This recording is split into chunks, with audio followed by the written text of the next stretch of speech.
ឈ្មោះអ្នករស់ស៊ីស្និទ្ធនឹងមន្ត្រីហ៊ានបំពេញច្បាប់បានយ៉ាងរលូនគណៈប៉ះពាល់ដល់ជីវភាពនិងការរស់នៅរបស់ប្រជាពលរដ្ឋក្នុងភូមិសាស្ត្រសង្កាត់សុពណ៌ទេពនិងឃុំវត្តសខេត្តកំពង់ស្ពឺ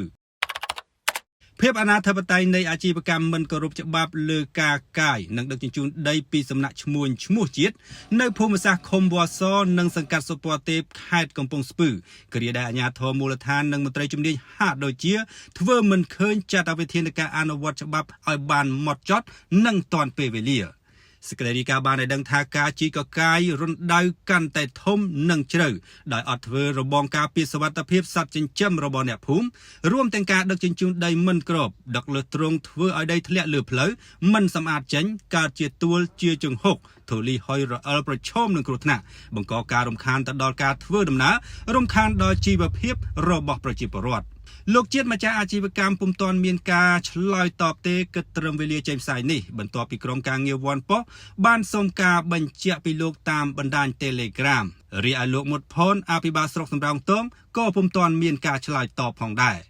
លោកប៊ិនជឿតុងប្រធានមន្ទីររាយខេត្តកំពង់ស្ពឺនិងលោកប៊ិនថេតប្រធានការិយាល័យរាយខេត្តកំពង់ស្ពឺក៏ពុំទាន់ឆ្លើយតបនឹងសំណួរដែលវ៉ាន់ប៉ុសបានសាកសួរខណៈដែលមានការខ្សឹបខ្សៀវមកថាឈ្មោះជាតិនោះស្និទ្ធស្នាលនឹងលោកប្រធានមន្ទីររាយដោយមានការពឹងពាក់ឲ្យជួយការងារផ្សេងផងទៀត